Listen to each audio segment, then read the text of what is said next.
بسم اللہ الرحمن الرحیم۔ السلام علیکم ورحمۃ اللہ وبرکاتہ۔ دوستو، آج میں آپ کو وضو کے فرائض اور وضو کی سنتوں کے بارے میں بتاؤں گا۔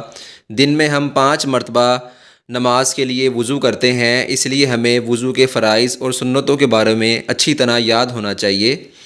وضو میں 4 فرض ہیں، جن میں سے اگر ایک بھی چھوٹ جائے تو وضو نہیں ہوگا۔ پہلا فرض ہے کہ پیشانی کے بالوں سے ٹھوڑی کے نیچے تک اور دونوں کان کی لو تک چہرہ دھونا اچھی طرح۔ دوسرا فرض دونوں ہاتھ کہنیوں سمیت دھونا۔ تیسرا فرض چوتھائی سر کا مسح کرنا، اور چوتھا فرض وضو کا یہ ہے کہ دونوں پاؤں ٹخنوں سمیت دھونا۔ اگر ان چاروں فرائض میں سے کوئی ایک فرض بھی چھوٹ جائے تو وضو نہیں ہوتا، اور وضو اگر نہ ہو تو پھر نماز بھی نہیں ہوتی۔ اس لیے ہمیں ان فرائض کا خاص طور پہ خیال رکھنا چاہیے۔ وضو کی سنتیں۔ سنت چھوڑنے سے وضو تو ہو جاتا ہے مگر ثواب کم ملتا ہے۔ ہمیں چاہیے کہ ہم سنتوں پر بھی عمل کریں تاکہ ہمیں کامل ثواب ملے اور کامل وضو ہمارا ہو۔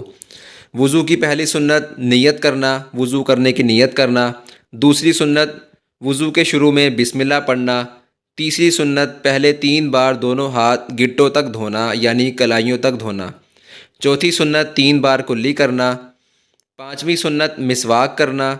چھٹی سنت 3 بار ناک میں پانی ڈالنا۔ ساتویں سنت سارے سر کا اور کانوں کا مسح کرنا۔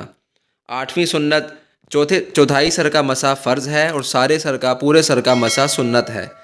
آٹھویں سنت داڑھی اور انگلیوں کا خلال کرنا۔ نویں سنت لگاتار اس طرح دھونا کہ ایک عضو خشک ہونے سے پہلے دوسرا عضو دھل جائے۔